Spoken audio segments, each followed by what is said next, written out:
একটি প্রশ্ন, আপনি কি কখনো এমন একটি ফোন কল পেয়েছেন যা শুধু আপনার জীবন নয়, আপনার আত্মাও বদলে দিতে পারে? এক মৃত আত্মা, এক চাপা অনুরোধ, আর 5টি সংখ্যা 37367। ওয়েলকাম টু গল্পের ভুবন অডিও গল্প। আজকের গল্প মধ্যরাতের ফোন কল 37367। শোনার সময় আলো নিভিয়ে দিন, আর যদি গল্পটি ভালো লাগতে শুরু করে আলতো করে সাবস্ক্রাইব ও লাইক দিন। কমেন্টে জানাতে ভুলবেন না কি অনুভব করছেন এই রহস্যের সঙ্গে। রাত আনুমানিক 2টো। নিলয় নিজের ঘরে একা গভীর ঘুমে আচ্ছন্ন। হঠাৎ তার ফোনটা বেজে উঠল। তীব্র শব্দে আচমকা ঘুম ভেঙে গেল তার। ঘুম ঘুম চোখে ফোনটির দিকে তাকিয়ে নিলয় চমকে উঠল। স্ক্রিনে জল করছে মাত্র 5টি সংখ্যা, 37367। এত রাতে এমন অদ্ভুত নাম্বার থেকে কে ফোন করতে পারে? কৌতূহল বশত নিলয় ফোনটা রিসিভ করল। তাকে অবাক করে দিয়ে ফোনের ওপার থেকে ভেসে এলো এক মিষ্টি কিন্তু ভীষণ করুণ কণ্ঠস্বর। হ্যালো, আপনি কি শুনছেন? আপনি একমাত্র যিনি আমাকে হেল্প করতে পারেন। কণ্ঠস্বরে এমন এক আকুতি ছিল যে নিলয় মুহূর্তেই সজাগ হয়ে উঠল। সে একটু নড়ে চড়ে বসে বলল, আপনি কে, আর আপনাকে আমি কিভাবে সাহায্য করতে পারি? এই নাম্বারই বা আপনি কোথায় পেলেন? কথা বলার সময় নেই, আর আপনি অযথা এতগুলো প্রশ্ন করছেন। নিলয় নিজেকে সামলে নিয়ে বলল, ঠিক আছে, তাহলে বলুন আপনাকে কি সাহায্য করতে পারি। আপনি এই মুহূর্তে কি সমস্যায় আছেন? মেয়েটি এবার হাঁপিয়ে আসা কণ্ঠে বলে উঠল,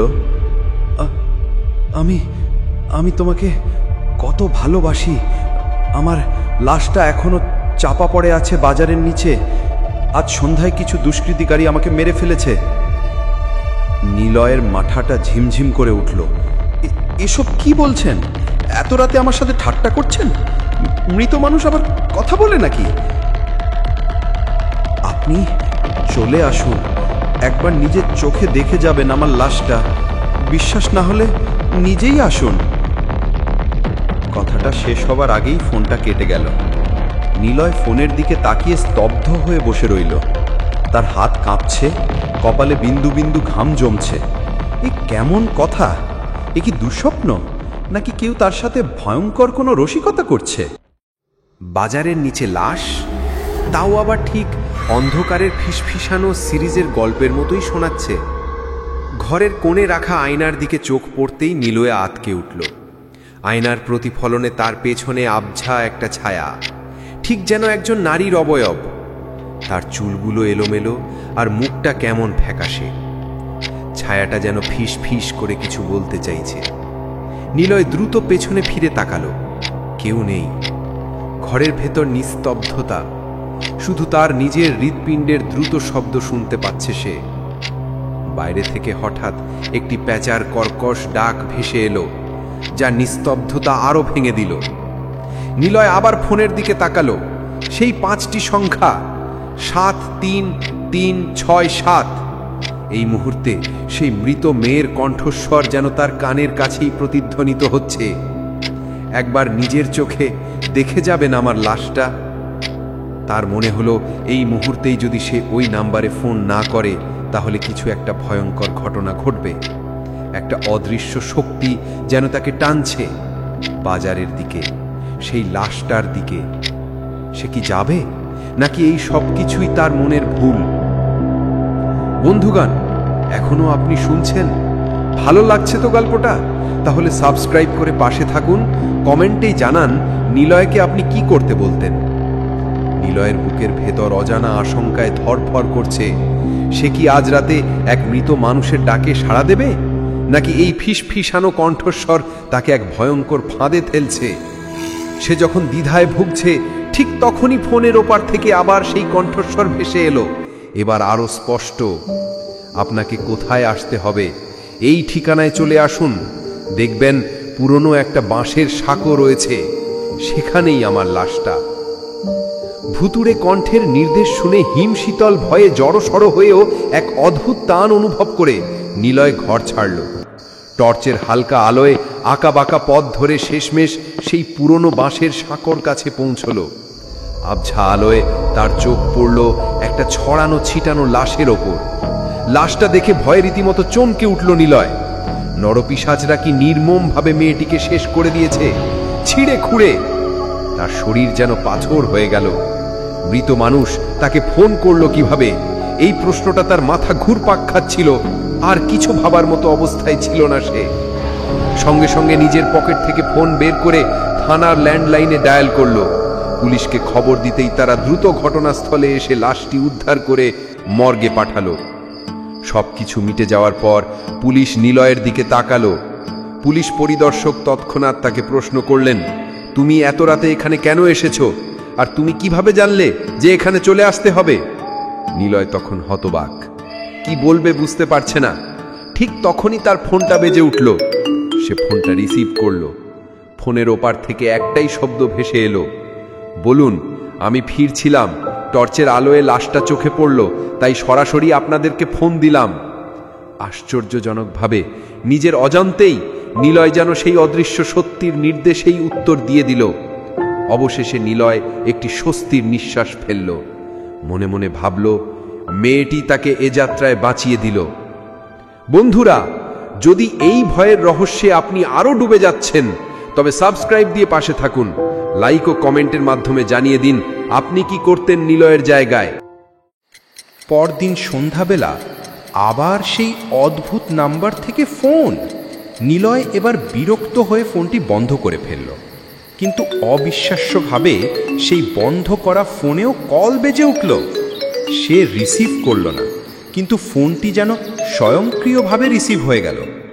ফোনের ওপার থেকে ভেসে এলো সেই কণ্ঠস্বর, আপনাকে আরেকটি হেল্প করতে হবে, আপনি বিরক্ত বোধ করছেন না তো?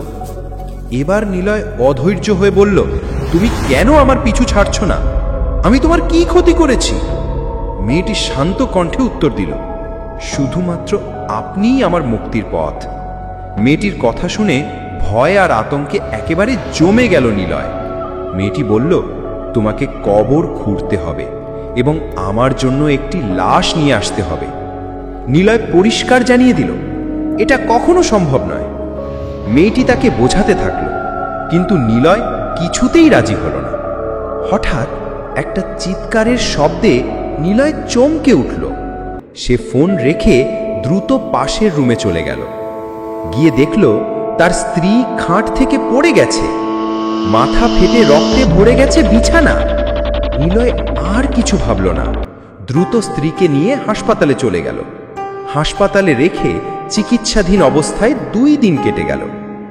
এক রাতে আবারও সেই ফোনটি বেজে উঠল।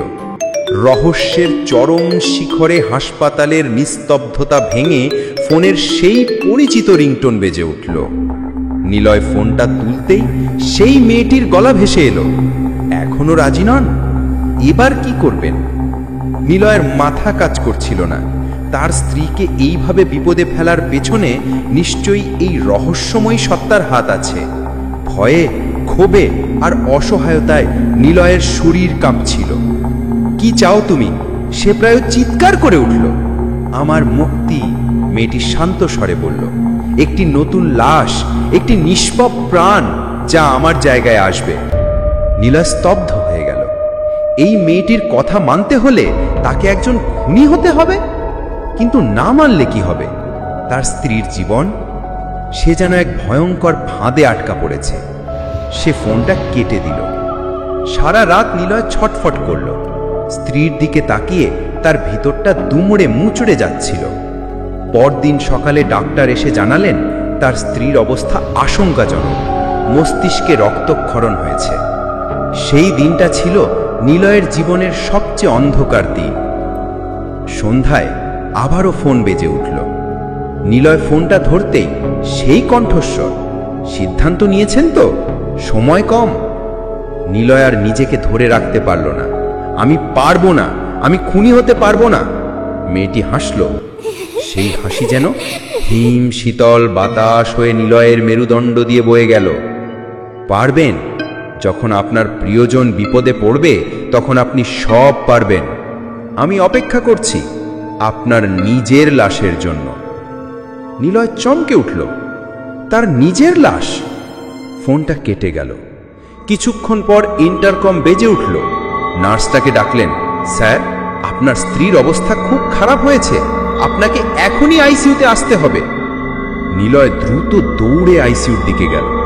তার স্ত্রী তখন নিথর, যন্ত্রপাতির তারে মোড়া। ডাক্তার অসহায়ভাবে মাথা নাড়লেন। আমরা চেষ্টা করেছি, কিন্তু বাঁচাতে পারলাম না।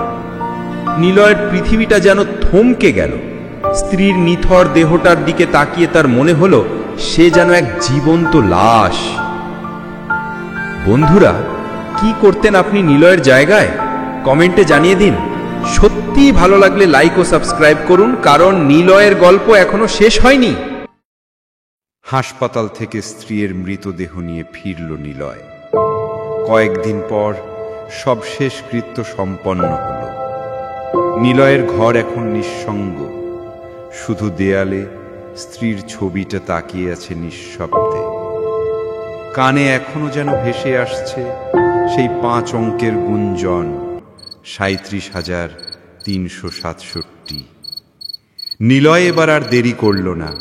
ফোনটা হাতে নিল, নম্বরটা ডায়াল করল। এইবার ওপার থেকে কোনো মিষ্টি কণ্ঠস্বর এলো না, শুধু এক চাপা অস্পষ্ট ফিসফিস শব্দ।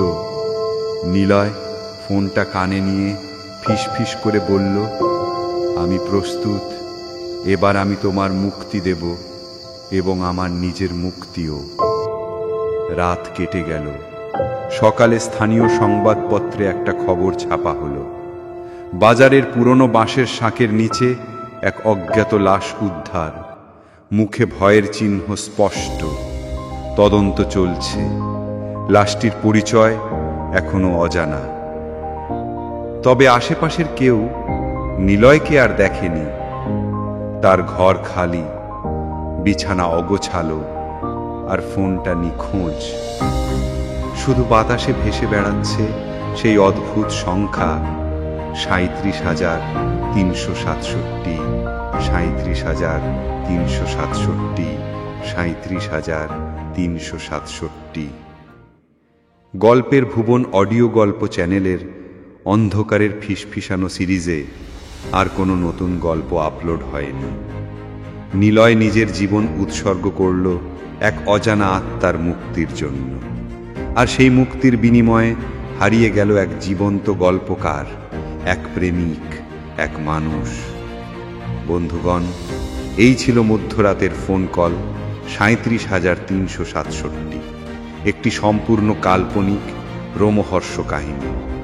গল্প ভালো লেগে থাকলে লাইক ও সাবস্ক্রাইব করুন গল্পের ভুবন অডিও গল্প ইউটিউব চ্যানেলে। কমেন্টে জানিয়ে দিন আপনার অনুভূতি। আপনি যদি নিলয়ের জায়গায় থাকতেন, কি করতেন? পরের গল্পে আবার দেখা হবে। সেখানে অপেক্ষা করছে আরেকটা অন্ধকার, আরেকটি রহস্য, শুধু আপনার জন্য।